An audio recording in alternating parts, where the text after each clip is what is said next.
The next generation console from Microsoft has been announced. This is the Xbox Series X, or X, SEX for short, for fun. And anyways, we're going over details of what this next generation console presents while kind of going over the trailer and breaking it down. So this is a holiday 2020 release. It can be placed horizontally or vertically, and it will have 4 times the processing power of the Xbox One X. The GPU will have 8 times the power of the regular Xbox One, and 2 times the power of the Xbox One X. So the GPU is graphics, and that goes to teraflops, and apparently we're getting roughly 12 teraflops of power in this, which is stellar. It will feature GDDR6 memory, and that's in order to keep the bandwidth and everything up to speed with the rest of the console. And the new controller will have a special capturing screenshots shot on it. They also increase the comfort range of it so that it should reach almost everyone market-wise, and that's about it for the controller. It's largely the same sort of experience. They did also have a new advanced D-pad added to it, which is derived from the Xbox Elite Series 2 controller. So basically sharing a slightly changed aesthetic and comfort feel to the controller. And then the D-pad's been adjusted as well. So this controller that they are releasing will be compatible with Xbox One and Windows 10 PC, as well as any Xbox Series X console. And that likely means that this is going to be like one of multiple consoles down the line. That's why they're going to the series naming, so that they can release more over time, which is very, very likely going to be a thing. Now, I'm also wanting to note that I'm pretty sure, and I'm not 100% sure on this, that everything rendered in the trailer was actually in-game. There's nothing to confirm that. The Hellblade trailer, which we'll look at in a little bit, was all in-game on console captured, so that's absolutely incredible. So we're supposed to be getting 4K 60 as like a standard, the power to hit 120 FPS, or basically just the option is there. We'll have VRR support, which is variable refresh rate, and we'll have an 8K resolution that's possible for an output. So that's more like later on, and you're not going to see a ton of games hitting that because it's just not realistic. So this is powered by the latest Zen 2 and next generation RDNA architecture from AMD. There will be hardware accelerated ray tracing and patented VRS, which is variable rate shading technology. So that allows the developers to get even more out of the GPU than naturally possible. So ray tracing is real lighting in games. You're seeing that a lot with what NVIDIA is pushing with their RTX cards. Going to be a big deal next generation, and I'm fairly sure a ton of games are going to be doing ray traced remasters because they need to be able to resell as titles that they can't really do much with. I mean, a lot of them are 4K or HD, so jumping isn't that much, but doing a ray traced remaster I feel is going to be a very big thing. So here is the Hellblade gameplay, which is absolutely stunning and incredible. As soon as I saw it, I knew this was just going to be a groundbreaking title, and I think this is going to be a very, very powerful launch release for the Xbox Series X. And you know, obviously it's just a big deal. So going back to the specs, this is going to have next generation SSD, which will virtually eliminate load times. They have ALLM, which will minimize latency, and DLI will also make the experience more responsive. This is supposed to have backwards compatibility that will cover 4 generations of games on the platform. Peripherals from Xbox One will work with the Xbox Series X. So those are all the core details that are really available for the platform thus far. That's really all the information that is out there, or at least that I could find that was really helpful in regards to kind of giving us context behind what this is. So general reactions, I was shocked and surprised that this was coming. At first I was kind of like, I don't really like the design of the console, but I think I kind of need to see it in person just to get an idea of it, because it basically is a computer tower, but it's supposed to be quite small, and if you do kind of scale it up, it probably isn't as big as we think it is. It's supposed to be quieter than the Xbox One X, which I really don't see how that's possible, but that's generally something else I heard detail-wise. Visuals are absolutely remarkable. I just like this particular shot. To me is stunning and a true showcase of what the next generation technology is going to be like. The facial animations that she shows in the trailer, just like the still shot, it looks like a real photo of someone.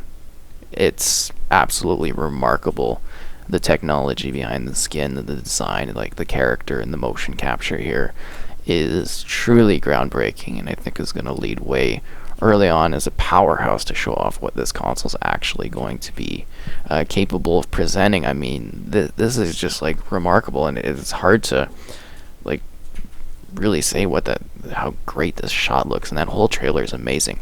So here, I think they're teasing next-gen technology for Sea of Thieves. Every little part of the trailer kind of teases things, I think. And then here, we have like the driving along. I'm pretty sure that's obviously going to be Forza 8. The next Forza title will be coming from, the team that handles the Motorsport Turn 10. They also have like a weird showcase of soccer, so I don't know if they got the FIFA license back. I mean, it doesn't say that it's EA, but EA has always worked closely with Xbox on releases. But I'm pretty sure PlayStation got the FIFA licensing this last gen, so I don't know if that's going to be the case. And then we get our another look at Halo. So I kind of feel like each of these is rendered actual gameplay. The soccer one maybe not so much, but I mean, this kind of looks like what the engine's kind of presenting, at least I'm guessing. Or maybe they're just trying to show off the aesthetics of what the games are going to present or feel like with these powerful sort of releases. But if we go back to the Xbox One X, when that was being showcased, they had actual gameplay to kind of give you an idea of what the power was. And this seems to be like truly next generation groundbreaking tech and graphics and gameplay. And I mean, we're gonna have to see how it looks. I was again shocked that they would announce this at the Game Awards. It makes zero sense to me, but I think it's just kind of to get the the noise and the discussion going towards Xbox, because people were saying, oh, about the naming. Phil Spencer did say a little bit back, he's head of Xbox, or the gaming department at Microsoft, and he said he had taken the Xbox Scarlet, which is now the Xbox Series X, home, and he was using it as his primary console. So, I mean, it's out there, it's being produced, it's getting ready. We're going to see, like, I was expecting like a show in April where they were going to like reveal it or something like that, or in the spring, because they did that with the Xbox One. I was really hoping to attend that, so I don't get to attend the reveal, I guess, but whatever. Not a big deal. Anyways, moving past that, not saying I would get invited, but moving past that, we're going to see more of it probably at E3, when we might get some quieter little info dumps. I think they might also do what they did last time, where they give Digital Foundry a little bit of an early hands-on to just kind of go over the architecture and the technology and the chipsets. They did that with the One X, which I think was very successful for them, and really showed off that they're here to play.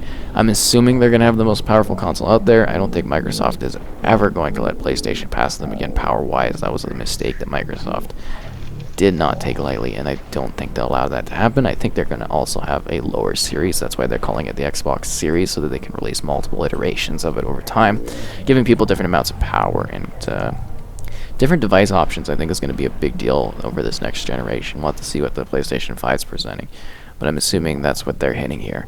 It's some pretty impressive specs, at least in my opinion. I'm blown away by what they were kind of just labeling off information-wise. We're getting light touches, so I'm going to guess something in the spring, just to kind of give us more details of what's happening. Then we're going to E3 is going to be the big reveal. That's where you're going to know the price. You're going to know the launch point. The E3 conference is going to be just crazy. You're going to know all the details that you need to know about the console. That's where the first big hands-on are going to be coming out from people. The first opinion, all of the new games. I'm assuming every Xbox title at E3 will be loaded with on this console. They'll all be playing on it, just so you get these Xbox games at their max. We're probably going to hear about enhanced titles for the next generation, more about the backwards compatibility and how they're pushing it, and then we'll get a smaller thing at Gamescom where Europe will be able to get their hands on everything like that. Maybe something small at PAX West, and then the big release in the fall holiday 2020. I'm guessing November. I'm just assuming that because that's when consoles usually come out.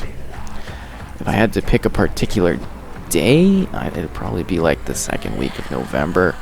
Probably a Friday, I'm guessing. I don't know. I'd pick like the 13th of November 2020 or the 6th, depending on when the PlayStation comes out. Or they might do something where they try to emulate the release date of the original Halo, because Infinite's going to be a big deal. And I think they're going to have a very strong and powerful lineup for the launch. I'm very much looking forward to what they're presenting. I mean, we've got Halo Infinite. I don't know if Hellblade is a launch title, like Hellblade 2, but it's probably going to be pretty near launch if they were showing it off right now. Forza, I would imagine, is ready to go because they've been developing that for a long time, taking a gap year, and that's why we have no Forza this year. They're going to do a next generation, and it's going to be probably a groundbreaking Forza title because they've had a lot longer to develop it, which is great. And yeah, that's generally my thoughts. I'm blown away by what they're presenting. I'm really looking forward to what comes next, and let me know your thoughts on the Series X and what you hope to be able to play on it.